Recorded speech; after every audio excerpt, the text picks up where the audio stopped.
second. That was up for a second. We are up. Welcome to Live at the Hive. Oh, wait. Oh, wait. No, I thought because That you had flashed that for up. a second, and now it's back to the countdown. Yeah, just for a second. Now we're on. Now we're All on. right. Now we're on. There we go. So welcome to Live at the Hive, everybody, for episode 18. Welcome. Welcome. So today we had, today is a big day for the stream. We put up the banners. Beautiful. There we go. Yeah, we thought we would also welcome Justin, our creative director, to his first ever Live at the Hive. Hello. There you go. And yeah, we've actually got this week, the big kind of news is two things. One, we're streaming to 6 different channels concurrently right now. And I think it seems to be working nicely. We had a couple of glitches. That's why we were a couple of minutes late there. But you should be able to tune in now on Twitter, YouTube, Facebook, of course. Twitter, as per YouTube, usual. Facebook, yeah. All the things. Yeah. All of the things. So this is the first. This was always the intention that we had. But when you start to stream to multiple locations, it gets infinitely more complex. And Facebook shut down their ability to do it natively. So there is a workaround, which we are doing. Sorry, Facebook.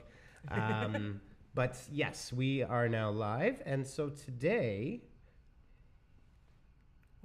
What's working today? What's been working for us this week? Yep.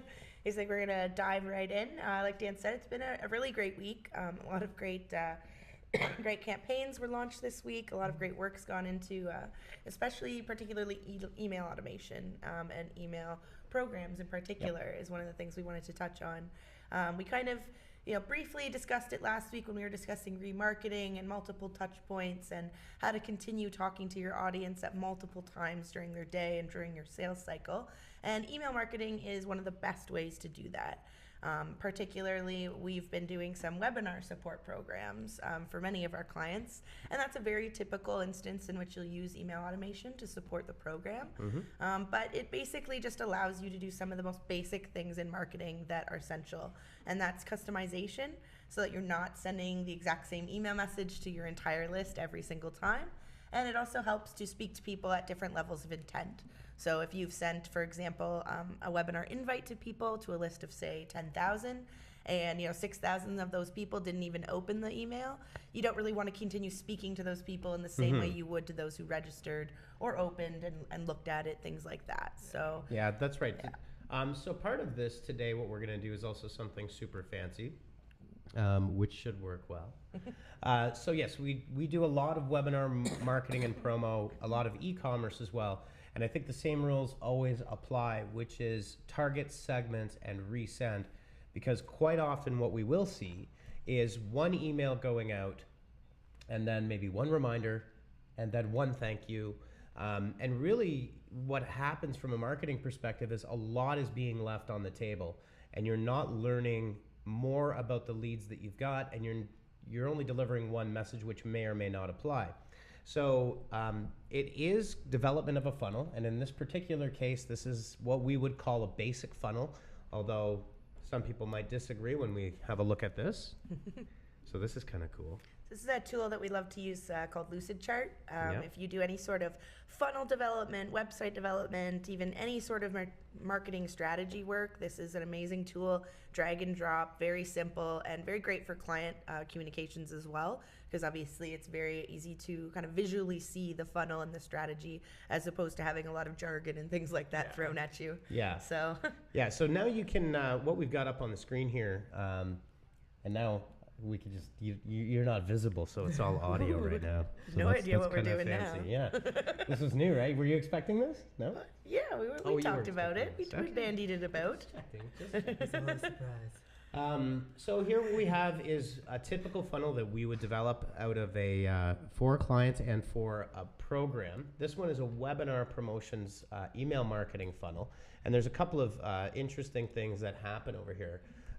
The first thing is up in the top right, the number 1 point, you'll see the intro offer. So that would be your first message with your primary call to action. Obviously, in this case, it's going to be a registration.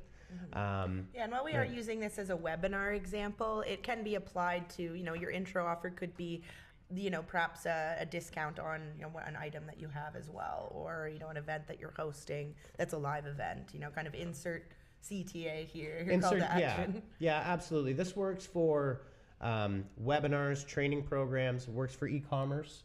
And what it really does is it allows you to do a couple of things that are really important in 2018. One is to reinforce using custom audiences or remarketing groups, depending on the platform, or tailored audiences if you're using LinkedIn. So let's just roll through this pretty quickly because we have quite a bit to talk about here. But at the first intro offer, we basically create 4 unique segments. And there are more segments that you can get to, but these are the 4 most basic. So segment number 1 is did not open. Segment number 2, we had an open. Segment number 3, we had a click. And segment number 4, we had our ultimate goal, which is a successful registration. And if I zoom back out, you can see our goal down here in the bottom right-hand corner is registration for the webinar. So, but we know that regardless of the size of the group, e-commerce conversion rates, for example, being in around 1.5% conversion rate is an excellent conversion rate. If you get up to 2, you're well above the average in the industry. So we know that the segment 1, 2, and 3 areas are going to have the largest numbers of all. And what we want to do is understand, especially segments number 2 and segments number 3, what is causing somebody to open that email but not act? What is causing someone to open the email and act but then not register? Because obviously we've made some sort of a positive impact on that person. They're interested in something, but we haven't followed up and they haven't gone through the entire process. So when we create those 2 segments or those 3 segments, we then go to the next step in the email chain, which would be the secondary email send. Now, in between this, we'll also resend to unopens within, say, a 24 to 48 hour period. And that's going to allow us just to maximize people that may have missed it quite often. And this happens to me a lot at work. You see something, you're interested in it, somebody walks into your office or starts talking to you, and it just goes into the dustbin of your inbox. Yeah. Yeah. It's been opened once. It no longer stands out in your inbox. You forget about it. Yeah, exactly. You get the follow-up email that the webinar happened and you missed it. Yeah, that's right. That's right. So then what we do is we move down to the second email, and we'd send this, pace it out depending, like typically, for example, with a webinar, 7 to 9 days is a good starting point. Anything further than that, people tend to not plan as often as they used to in, say, a couple of years ago. Yeah, the two-week mark is really the sweet spot for any sort of event promotions, whether it's a live event or a webinar or, you know, anything really, any sort of event like that you're pushing people to. Because, you know, I think you can, you know, reflect on your own life and how busy you are in professionally and personally. And, you know, people don't really, you know, plan out that far in advance, especially for this kind of an event. Yeah, and so. that far Exactly. in advance, I find people say they're going to go, but then just don't go because something pops up. Yeah, you might be tempted to try and like sell it out and book it up ASAP, but then you might also be looking at a higher attrition rate for sure. Yeah. Exactly. So when you get down to the segments 2 and 3, the second and third email sends, what we try to do is we prepare for, well, when we're developing a brand persona, we identify the persona's pain points through that process. So what are the things that are causing pain points, and how does the product cause a solution? So in the case of webinars, for example, one of the common ones, especially at the larger business level, it's integrations with a CRM. So I need to be able to hold a webinar, segment that information, get it to sales, and give them the actionable information so they can begin to follow up. That's a pain point because integrations are difficult, they're complex, they can be frustrating, all these things. And what we do is, using your first intro offer, the key here down at points 2 and point 3 is do not simply duplicate the same message again and again and again. Yeah, consider that this is also a learning process as well to see why are these people not registering. Is it the fact that it's the time of day that you've chosen? Is it the particular topic? Is it too general to the audience you're offering it to? Things like that. Also, even the speaker who you have and their name and company recognition because I'll also have an impact on it as well. there's multiple factors, and it's really you discovering like why is it that they either clicked through, like what is it that appealed to them to get them to register, and what was the roadblock that if they clicked through, went to the registration page, did they see like, oh, I have a meeting at that time that day, so I'm not going to bother. You know, there could be many different reasons why they didn't do it. Yep. So yeah, and it's a great learning thing as well, and you use these kind of flows so that you can look at them and improve. A lot of times with automations, people build them, they set them, and then they forget about them. But they're very much something that you build out so that you can improve and add on to it and develop it out as you go. I don't think anyone would kind of create an incredibly advanced automation out the gate. Like just get a basic structure in place and then build from there. Yeah, get the structure going. Yeah, absolutely. And you know, in terms of like one of the key things Justin's going to bring to today's live stream is talking about design and design elements and how those interact with everything. And we talk a lot about marketing messaging, you know, the words that we use, which are obviously incredibly important, but visual design and the design that goes into these communications is incredibly important. And there's a term called conversion-centered design as well, which is really driven by the reaction or the action that you get from your leads based on that visual design, which sometimes may not be the design that you might prefer. Yeah. As it stands. It's more strategic. It's more like looking at the colors and that kind of stuff that will bring those people and choose that kind of stuff. Yeah. For sure. And I feel like people, when you're developing these email messages, consider, you know, your conversion rates, and that a lot of people tend to structure their emails in the same kind of format where it's like the logo at the top and then you like segue into your information. But consider that, like, for instance, on mobile, if your audience is heavily mobile, when they open up that email, and if you're giving up like half of your above the fold page just to the logo, then perhaps, you know, consider creating a mobile variant and things like that. Like these segmentations that we have here are based on behavior, but you could also have segments, yeah, I guess you took it down, but they're also based on things like experience, like are they using mobile or desktop, and how would that render? So, and mobile is typically over 60% of all of our interactions. People are on the go, so definitely design for mobile first.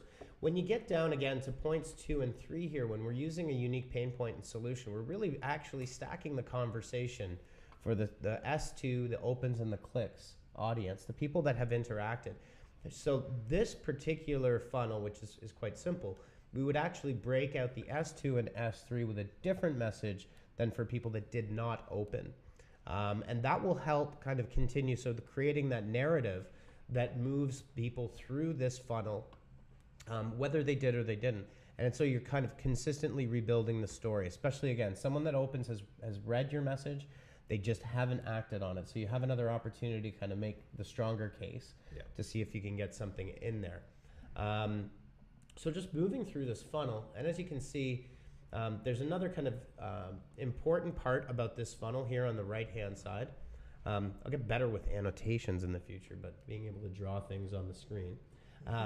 But when you get to the registration portion, the fourth segment here, this very important group of highly engaged people that you've got, and that could be a purchase, it's obviously important, or it could also be interacting with a lead magnet, because those are leads now that you then have to convert, right? So obviously they registered, they get a thank you, this event will happen on this date, or here is your download, or here is your discount, or our very popular tactic is to include the actual like calendar invite in that thank you email, so they can add it directly to their Google Calendar or whichever calendar they're using, because as we all know how difficult it is to keep track of things in their schedule sometimes. So that's a great little function that people use. Make it as easy as possible. Yeah, absolutely. Sure. And then once they're in the funnel, nurturing is incredibly important, these bottom 3 elements here. This one is just illustrating 3 nurtures. So in the case of a webinar, for example, one of the important things to keep in mind is that you would have additional reasons for attendees to come to the webinar. So it might be snapshots of the PowerPoint deck that's going to be discussed, the top 3 reasons why you should. What are the core takeaways? And one of the things in webinar programs that's incredibly important is the simple fact that with webinars, you have got to provide people, you get about a 60% registration to attendance rate. One of the most important things in developing an effective webinar program is giving tactical takeaways for people that attend the webinar. Don't be vague. Do not be, yeah, and information is great. That's, that's awesome, giving them a bit of background and context, because you do have a variety of, different levels of education and things like that. People who may know exactly what you're talking about, and others who are just kind of curious in the topic. Yep. So give them some context for sure, but yeah, very much give them next steps. Like, why did they attend this webinar? What do you want them to do now? Yep. Yeah, for sure. And when you're designing your webinar specifically, and this really does go for any marketing, is there's got to be kind of the pot of gold at the end of the rainbow, right? Yeah. I attend this, and maybe I'll get a very in-depth template or guide that I can actually use in my job. The other thing that you want to be able to do in that nurtures, again, really reinforcing the reasoning behind it. Now, behind that registration. So, for example, let's use an e-commerce product. If I interacted with a lead magnet and I was getting 21 days to a healthier lifestyle, right? So that's a series that would be fed out every day for 21 days. The question then becomes, how are you nurturing that person through? You're going to send them the series, right? But check in with them. Create a narrative that allows you to check in. How is it going today? Are you feeling good about this? Yeah. Right? Get that feedback from people, because it's an incredibly important part at this stage of the game to ensure that your attendees in the webinar case, or your leads in the lead magnet case, are continuing to interact, and it's not just a registration dump and walk away.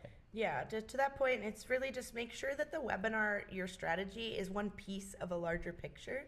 If your end goal is just to kind of run these webinars, perhaps monthly or bi-monthly, however often, and you get all these great leads from it, and then you just kind of say, great webinar, let's move on to the next one, and kind of start. It should be a funnel, like a tactic you're using, like Dan is saying, to nurture people and push them farther along. Yeah. So yeah, don't just kind of be like, great, we had 200 registrations, they attended, perfect. Yes. It's like, what else? How are they going to convert? Yeah. Like, how are you going to nurture them from there? Yeah. Are they going to make a purchase from you inevitably? So. Yep.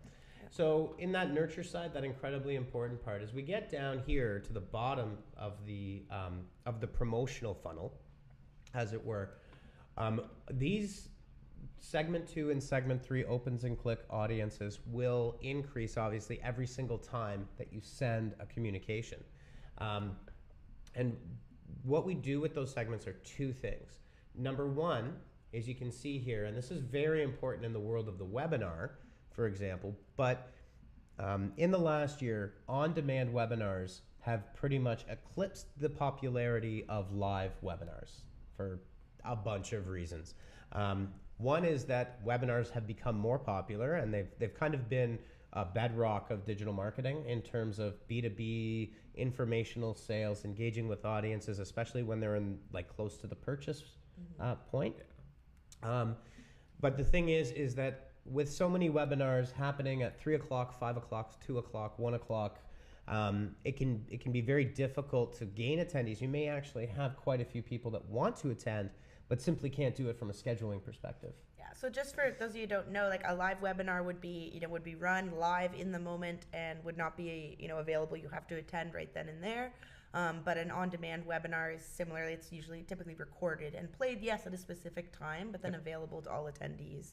In the typical you'll get an email, where people used to send the slide deck and things like that. You can now receive the actual recording, which is very helpful, especially if you are creating a webinar that's very tactical, right? Because it could then be a resource for someone to go back to. Yeah, 100%. Absolutely. And then from the on-demand, always having that webinar available for them to consume. And then the last part about the opens and the click audiences, again, huge opportunity there to keep your webinar content, keep it snackable. 1 hour webinars are great when you have a very engaged audience that is at some decision-making point. But a 1 hour webinar will often drop off in terms of the viewership and the engagement fairly quickly, and you may have golden gems at 45 minutes and 55 minutes. Typically, near the end of the webinar is when the summaries come up. Try crafting your webinar strategy in 20-minute chunks, if possible, and then you can stitch those together into a larger narrative. So make it pre-snackable, as it were. For sure. That's also a great strategies for repurposing in general, Because obviously if you're putting, time and effort into producing a webinar, which, if you're plotting it, if you're actually shooting it yourself and things like that, it can be a fair amount of production. So you're taking that file, and you can imagine that, yes, you can have, a webinar library perhaps, but you could also export those 20-minute snippets and have them be like a social media playlist, perhaps like a video playlist on Facebook. So just consider your video assets, which is what a webinar is, and that they could be repurposed in many ways as well. So Yeah, absolutely. So the last part about this, oops, I'll flip back, is we have these audiences now of opens and clicks. We have people that have registered, and that's fantastic. We can reach out to them after the fact. But even prior to or shortly after the event, what we can do, and this would be a strong recommendation for anybody that's in digital marketing, whether you're at another agency or whether you're at a startup or an enterprise, is export these groups of your opens and your clicks across all three of these. You should, if you have a decently sized list, you should have enough people that have done this.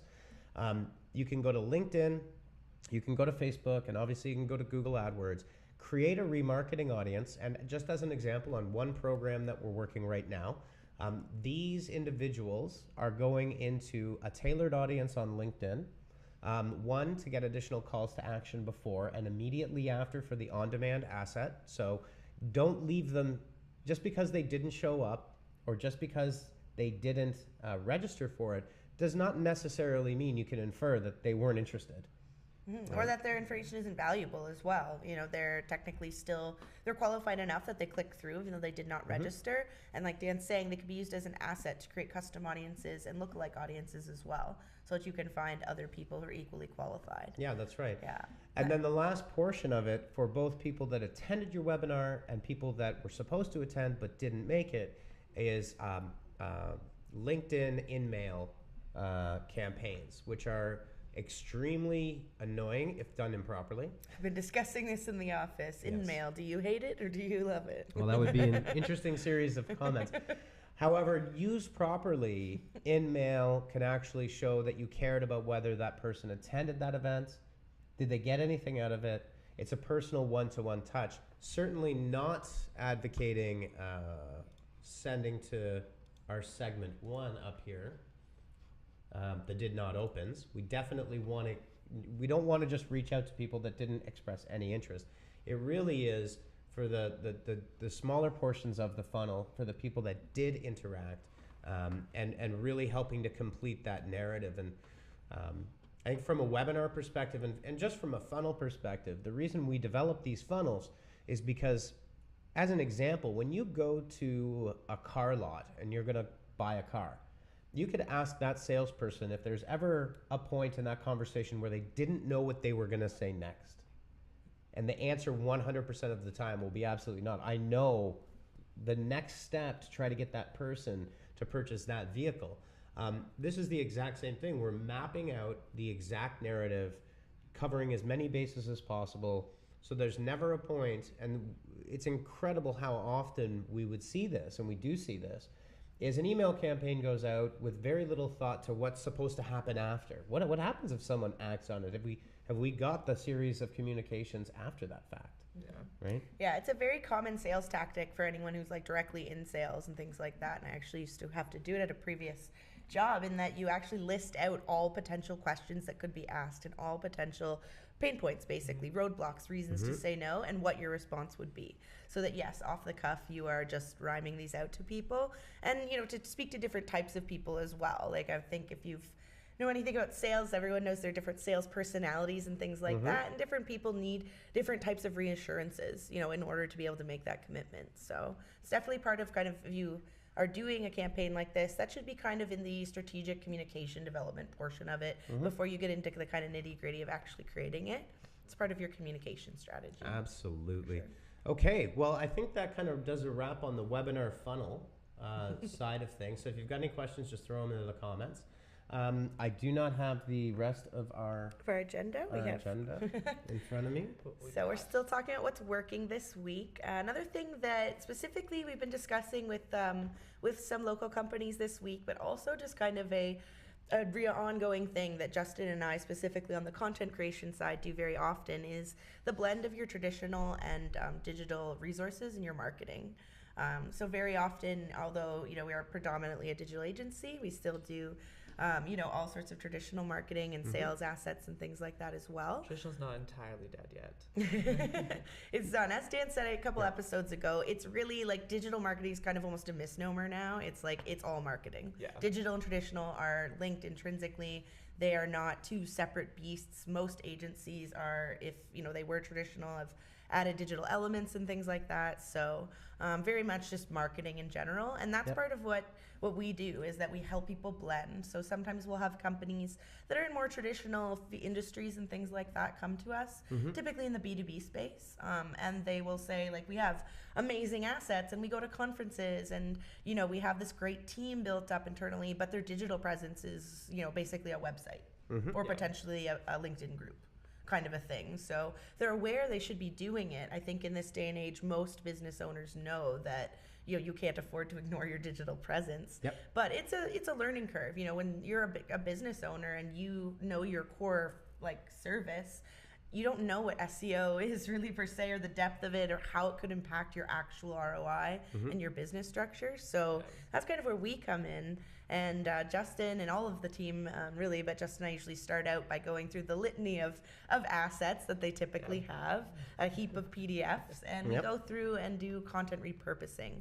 Where would this be ideal to put onto your site or on your social media channels? Where could we flesh this out and use the great traditional strategies and assets you already have, but to build up your digital presence so that they work together intrinsically? Yeah, and I think one of the important things, and we'll kick it over to Justin shortly too, is just to keep in mind that development of brand guidelines, as simple or as complex as they may be, given the notion of omni-channel. So when you're promoting something for your business, you have just a great deal more touch points that you need to be consistent in and customized for. And so, no brochures and print is not dead. That's not even near to the truth. But the difference is now is that these things blend and cross over, and there's the lines are not clearly defined as they used to be.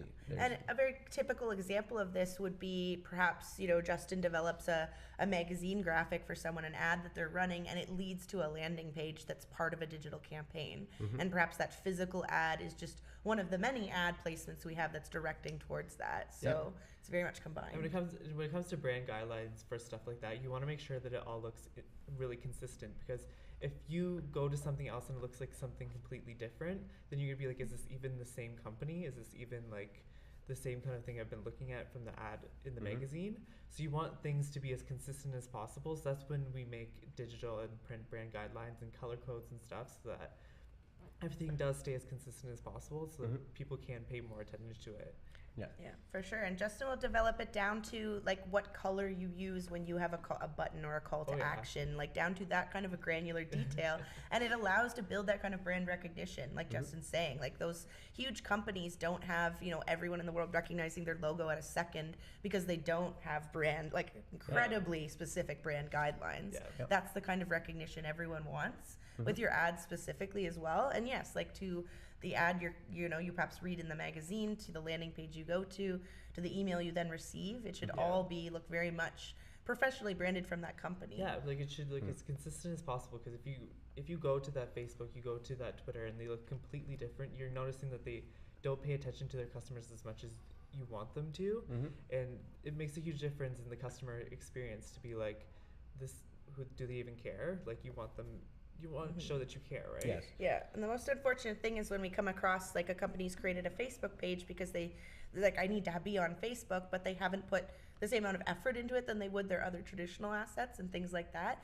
So you're kind of shooting yourself in the foot, in that it's they go to your website, perhaps it's gorgeous, perhaps you have a gorgeous sales brochure, but then your Facebook page is lonely and forgotten with an oddly cropped cover photo. And you really want to, quite often these social media channels, as traditional as the organization may be,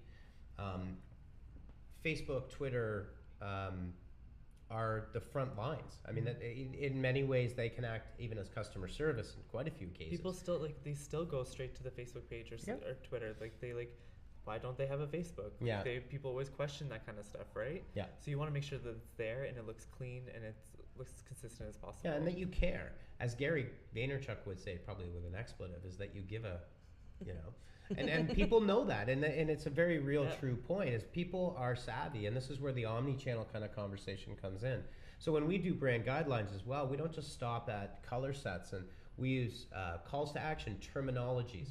How should we talk about the brand? What shouldn't we say? And that flows into a challenge response guide. Yeah, and use case scenarios as well, what we would call them. So for instance, like here are, you know, the fonts and the color palette you would use, but how would that be used in an email? Like how would that be used in a print ad? How would that be used in a Facebook share graphic even? You know, down to the last little detail like that. Yep. And when you have a multitude of people, for instance, there's about 15 of us creating pieces of content for one particular client at Honeypot, you want to make sure that everybody is following those same outlines, like down to, you know, that the border pixel is 5 or some things like that. It can get very, very granular. I'm very OCD about stuff like that. Yeah, and then Justin will come over and give you his frown. Okay. Yeah, the Justin look. But yeah, so very important, and just something like it's pretty much a conversation we have weekly, but also seen to great success in that a lot of people have a really great traditional structure, and it just needs to be brought into the digital space. Yeah, So it just needs some TLC. It does. It has to be thoughtful. So if I were to just jump back to this funnel here, if you were to count down here, there's actually 11 total touch points for communication. So what that means is you have to put a lot of thought into every single one of those messages, and it's actually quite a bit more. One of the things we'll often hear clients say is they were unaware, didn't realize actually how many details go into what looks to be a pretty common kind of event. But yeah, so we've got 11 emails, 11 headers, 11 messages, 11 calls to action, none of which we try to duplicate. Obviously, that just becomes repetitive. So there we go. Cool. Awesome. Yeah, and last but not least on our what's working list is we just wanted to touch a bit on design trends as we kind of move into month 3 of 2018. Justin and as the team have been really hard at work just kind of revamping our creative. Obviously, stale creative is kind of the first very obvious kind of an uh-oh that people realize when you're running ads and just your brand presence in general. So you do have to make sure that you aren't just, you know, especially for advertising, ad creative especially, you are not just running the same ads each month and month after month, things like that. Because it will create ad fatigue, which is very common. But also just from a branding perspective, like you don't want your brand to look outdated. You want to, you know, appear that you are, like you said, that you care and that you are trying and that you are, you know, putting an effort in, and this website has just been static for 2 years kind of a thing. But yeah, there's been some interesting things Justin's been testing out. So there's a couple new design trends that we have not tested out yet, but are kind of going into the pipeline of 2018, which are some holographic foil kind of looks. So it's kind of goes to that kind of pretty much what Instagram did with that kind of gradient that was all those different colors. It looks almost like adding a little more detail to it and making it look more like foil, which makes a huge difference. It makes it adds a bit more detail to what was so minimalist before. So it's like kind of like what you're kind of gonna see in these trends, are everything's going from minimalist to a bit more texture and a bit more depth to it. Like when the next kind of trend is going into kind of like an arts and crafts kind of style. So it's grabbing like maybe a simple kind of minimalist bird and maybe making it look like it's pretty much sewed on. And those are full of vectors that they're like making as like pretty much look like they're fully embroidered onto the designs, which looks amazing. And it shows a bit more like we said, that you care, that things are actually more tactile, which is a kind of a work off of material design, which material design wants everything to look like it's there living like inside there. And so when you make something look embroidered, it looks like it's living right there, and you feel a bit better towards it because it seems like it's the real world that's like there. But it's very like tactile. There's a lot of like textures people are fleshing out. They're trying to make it look, you know, things went very, you know, I'd say like 10 years ago it was like effect crazy. Everything was all about effects and things like that. And then people went the other way, and a couple of years ago it was all about flat iconography and the flat, simplistic, minimalistic style. And now people are just kind of just upgrading that slightly, to go with like still minimalistic and like clean and everything, but adding textures to it, like Justin's saying, like instead of, you know, for example, one that they've used is like having a little bird, but it looks like it's made out of paper, you know, as opposed, or you have an object that looks three-dimensional in the way that you've structured it. So skewing towards vector illustrations, simplicity with a bit of depth to them. One of the big design trends that is also coming back a little bit, which is interesting, but there's a thing called skeuomorphism. I think I'm saying that right because it's a bit of a word.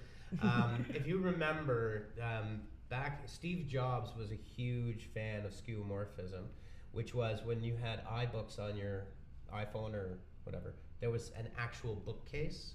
So the notepad looked like a notepad, even though it was on a computer or a tablet or a phone. That's skeuomorphism, and it kind of went crazy. There was a huge design backlash against it, and then everything went completely minimal.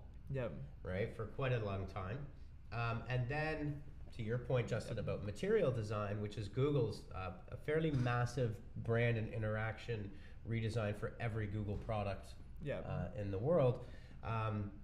It's skeuomorphism is now finding its way back in a little bit more subtly. Yeah, because they're finding a lot of psychology behind it, that people respond better to when it's something that they see in their home every day, or it's something that they see physically in their life, so that they'll respond better to it. So there's a lot of kind of psychology behind why they're making it, and it's nice because these people that had these really minimalist designs before and very flat have the basics to do that, because they'll maybe they had this flat bird like we were saying, and then all they're doing is adding those kind of sew marks to make it look like it's fully embroidered onto something. Yeah, it's just adding that sense of realism, really. And it kind of started, like Justin and I were saying, we remember like when someone took like a great like micro shot of like a wood gradient background and like put it on as like their background image, and it's like a really up close picture of like the detailed grain of the wood, and everyone just loved that, and it's used like to death. Which is going into like the kind of the next trend, which is called like natural luxury, which is like pretty much getting a macro camera and going it onto whatever natural texture that you can. It can be like fish scales. It can be, which is really in right now, is marble, which I think is getting a bit overkill now. But like what's really in now is marble and stuff, which is grabbing that like natural texture and getting a good macro camera and pretty much using it as a pattern instead of making like this flat handmade pattern. And then which goes into like the new kind of minimalism style, which almost looks like neon signs. If you kind of look at it, it's like a lot of line work, and it looks like almost like it's like made out of a neon sign. It reminds me of like simple like doodles, like sketches, like not detailed sketches, but like the little kind of simplistic doodles that people would do like in their notepads and stuff. Like it's that very one much line like deck that you would make when you were like in grade school. Yeah. If you've ever done the exercise where you draw an image without taking the pen off the paper, that's what it reminds me of. But those are definitely the trends that are coming in this year. So that's kind of and staying in touch with that just helps to give you ideas, you know, because you could be working with, you know, the same kind of color palette and fonts and things like that for years, and this just allows you to kind of open your eyes to what else is possible and how you can infuse that into your brand. And just so that you're on top of these trends, and not so that your brand, you know, you're updating it and it looks completely different every year, but more so things like, you know, if you add part of these realism elements, for instance, there's certain apps that can add things like ripples to water and like sunlight and things like that, which are very popular on Instagram. And motion graphics like that will increase your conversion rate and your click-through rate on your images. So cinemagraphs. Yeah, cinemagraphs example as well. That's be very popular all the time. That's an image that if you've ever seen a video that's been stilled in certain sections, so there's only one part of motion. It's just the hair moving. Perhaps, it's a cinemagraph, also very popular. And these design trends aren't just like so your design looks great, they also help with your actual conversion rates and things like that too. Yeah, engagement. So I think part of the takeaway here is you've got a brand maybe that's solidified. Don't be afraid to evolve it for the channel that you're on, and use some of these techniques that Justin is talking about to differentiate your brand for the specific channel that you're talking about. So, you know, if you've got a trade show brochure and folder, you know, invest a bit in the quality of that folder with some of the textures or holographic foils. right? And that's a really easy little thing to add that just elevates it and gives it that little more edge that like maybe that person beside you doesn't have, right? Yeah. And that's what will make people remember you. Yeah, and there really is. I mean, you see a lot of beautiful photography, for example, on Instagram.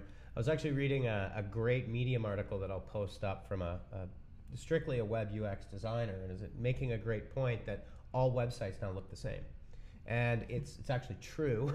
There are some pretty solid design patterns that are very consistent across the vast majority of sites. The hieroglyphic slider. Right. Parallax everything. That's right. Yes. Yeah. Flipping jQuery tiles and all that fun stuff. But I think the important thing to take away from that is that especially if you talk about Instagram or Snapchat or Twitter or Facebook, Quora, LinkedIn, your brand as a stock, right? As the images that you take and the logos that you use and how you present it will not present very well using your standard brand guidelines that may work for print, for example. You could be really leaving a lot on the table there and missing out of a lot of engagement by having enough flexibility in your brand and design guidelines to really, so for Instagram, for example, and I see this just on my own feed, you see a lot of beautiful photography that really all looks exactly the same, right? Shallow depth of field for my food product or plate. It looks great, and natural sun, it looks good. But again, it starts to become a bit of white noise, where you're getting get a lot of likes, but are you getting a lot of engagement on that? Yeah. Right.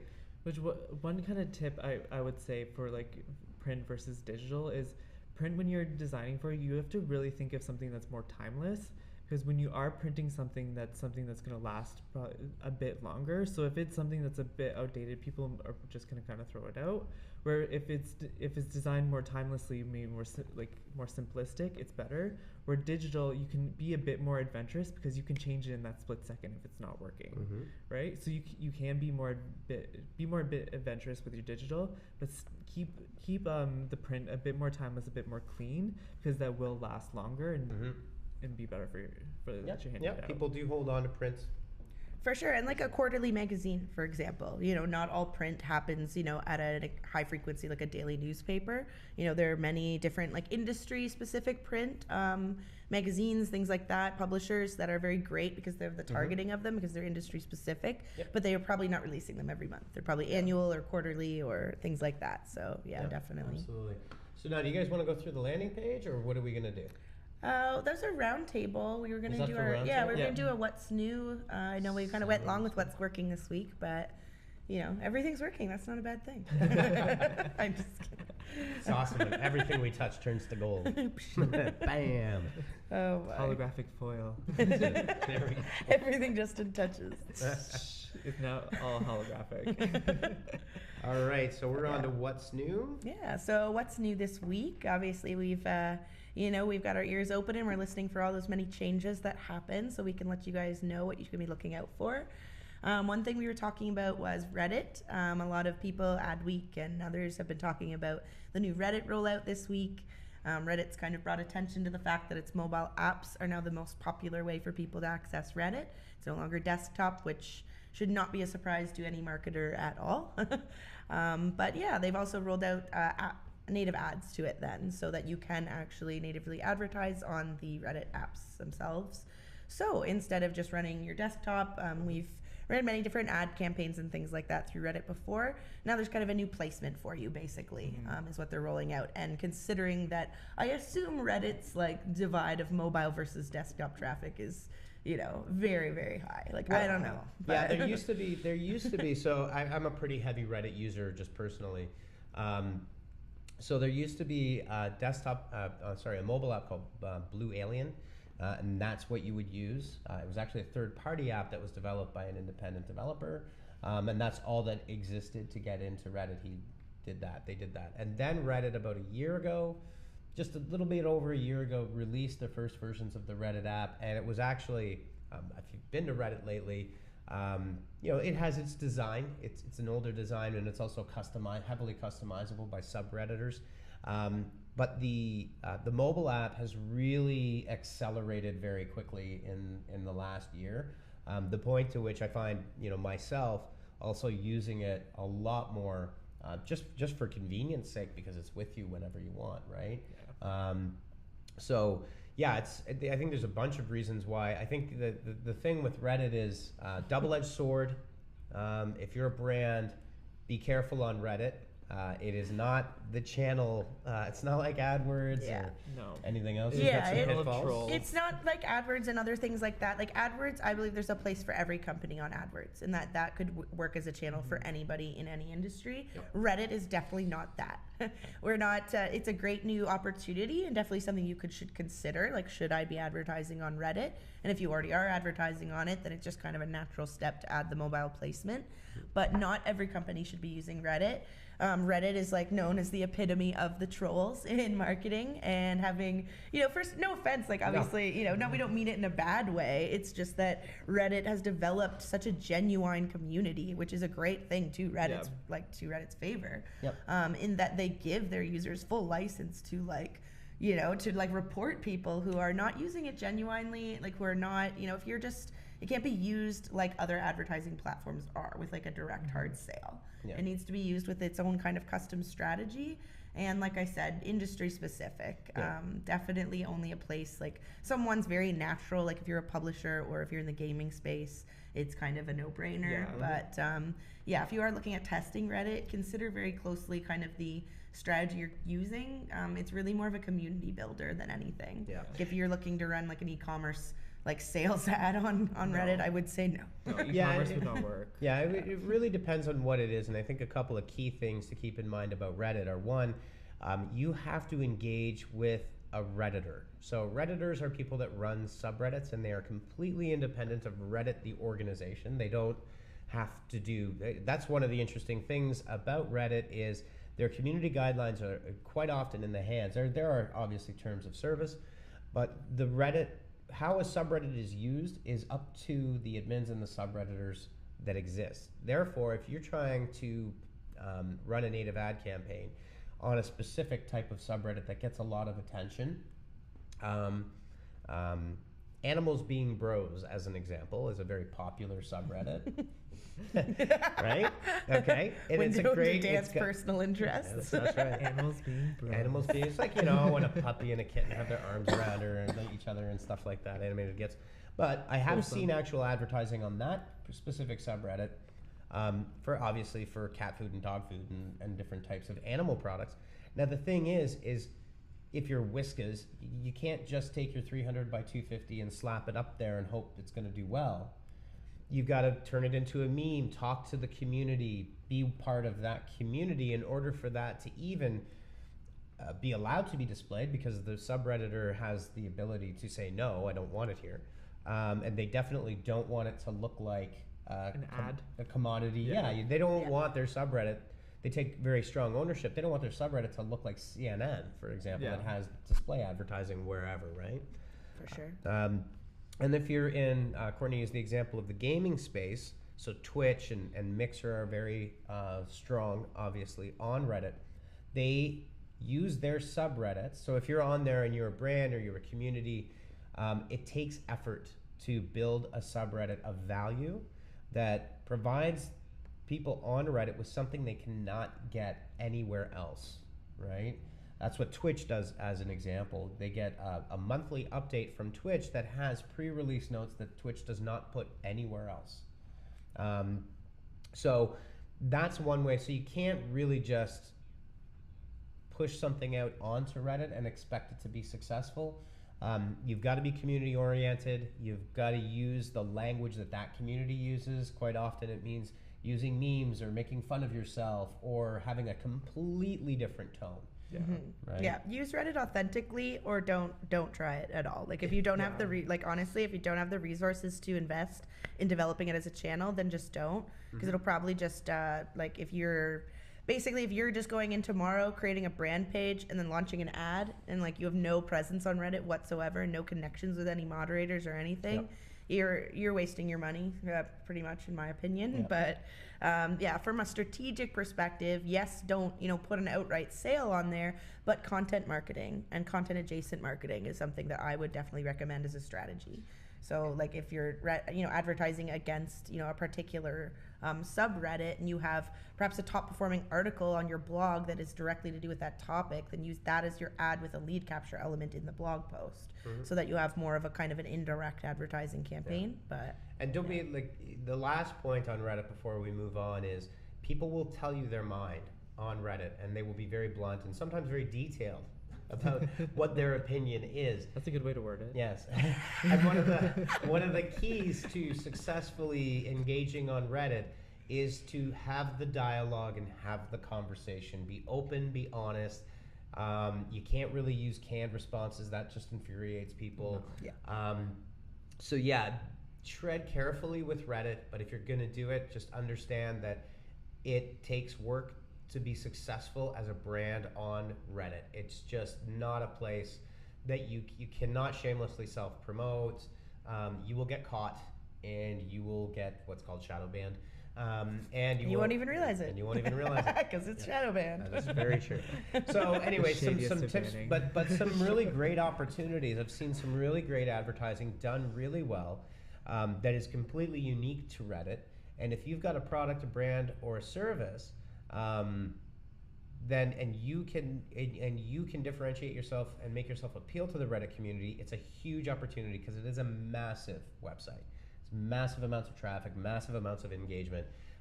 You just have to tread carefully. Yeah, and after all these warnings, to be clear, we have seen Reddit be used for successfully. Extremely successfully. So just consider, just don't barrel ahead is all we're saying. Is just stop and think before you just jump onto Reddit. Or you can email Courtney at honeypotmarketing.com. There you go. We can chat about it. There you go. I've been trolled on Reddit. It's happened. I won't retell a story about a League of Legends historical post that Courtney did not write, but she edited. I may have had a Reddit or subreddit started about me. That's fine, or whatever it was, that thing. Yeah, it's a long story. We'll go into it later. Live at the Hive after hours. Yeah. That might happen on Courtney's personal Facebook Live later tonight, but she's not allowed to call it live. Our viewers are now on Reddit searching Courtney Honeypot. There you go. It won't come up. League of Legends. Anyway. So next up is the, so this is actually a really interesting one. So a bit of the thought policing, but conspiracy theories on YouTube. There's a really interesting article that I saw a couple of weeks ago that was actually done by a data scientist that found that the number of conspiracy videos on YouTube is in fact actually astounding. And what happens is, because of YouTube's related video algorithm, once you get into it's called a negative impact loop. So once you see a conspiracy video, the related videos in the algorithm want to show you more conspiracy theory videos. Yeah. And your suggestions will then become that. You may start to stumble across it for whatever reason. Yeah. And you hit it, and then all of us. So what happens is the theory here is that the algorithm is actually negatively reinforcing your thought patterns to reinforce what is in fact, fake news or unsubstantiated conspiracy theories. Yeah, I can attest to this. Because the Illuminati are here. I think they're funny.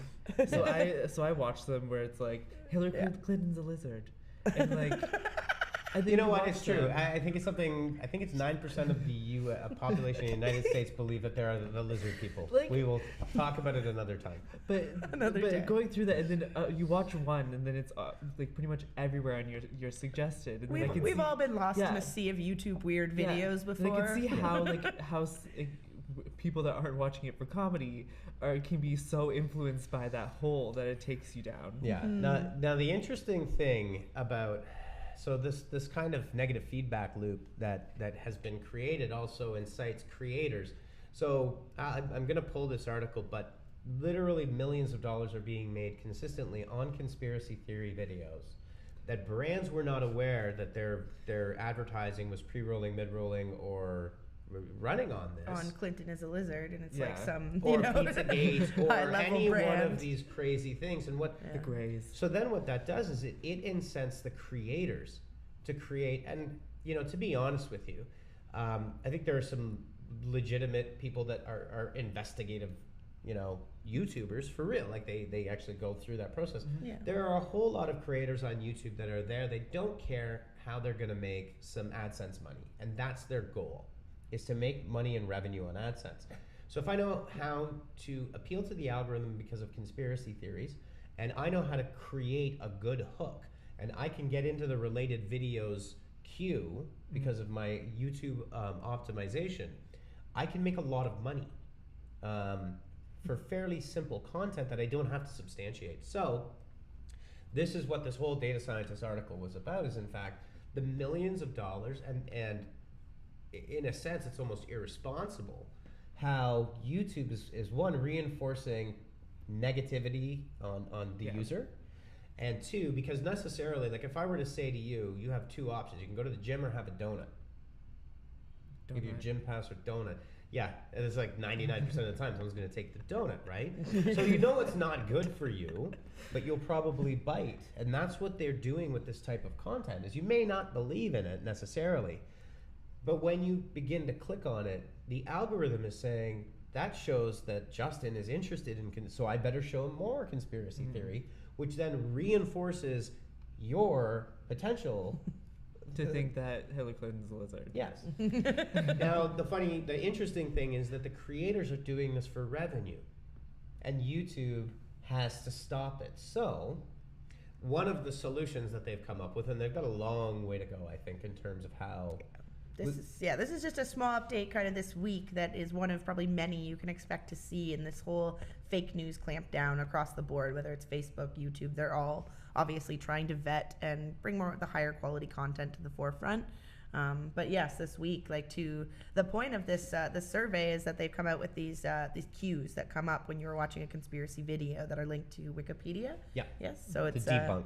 Yeah, just to debunk these things and to try to provide a secondary source in a type of, just to bring some credibility and some citation and things like that, so that people left to their own device, they could watch these videos and start believing it. Perhaps they watch them initially because they've stumbled upon it, but to Dan's point, like you keep reinforcing that, and you're actually, you're starting to mess with like the psyche of these people. Yeah, you right? are, and it's been shown that when you get into these negative feedback loops, it happens on Twitter, it'll happen on Facebook. If you algorithmically go seek these things out, and you go find, very political left or right wing content, and the algorithm delivers more of that back to you.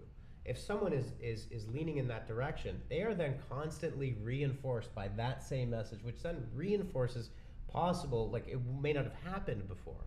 It's like when you're having a conversation when you're complaining about someone and with someone else, and the other person adds in, and then the two of you are just getting so into it.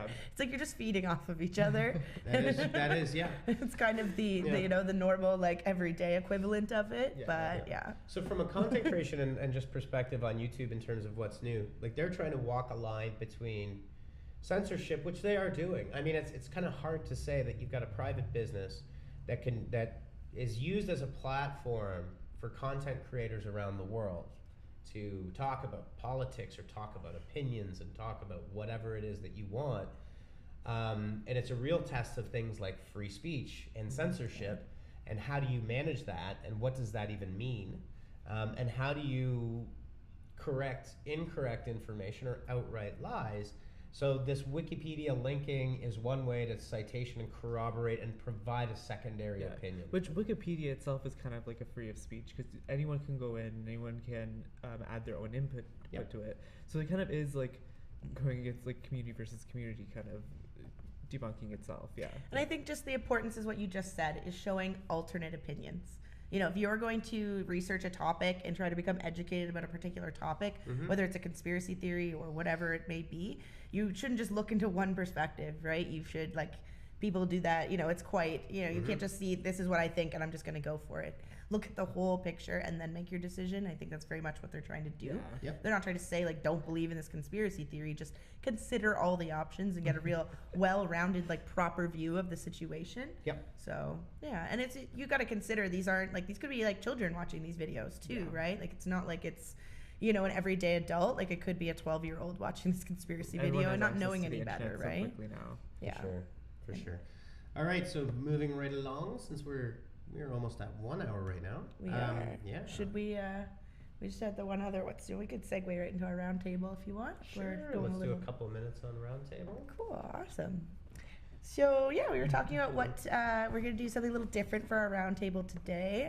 Justin and I were just kind of talking about our landing pages, and we've talked about landing pages many times on the show because they are a staple of all marketing. They're a very important asset, and mainly a lot of what Justin does at Honeypot is helping us develop our landing pages so that they not only include these design trends that we already mentioned, but also so that they convert. Because yes, we want things to look pretty, which, Justin will get asked many times, make this look pretty. But we are here to be marketers to see an ROI from it as well. So it's a blend of both sides. So we're just going to walk you through one of our top performing landing pages that we've used for a campaign for a few years. It's been through a few renditions.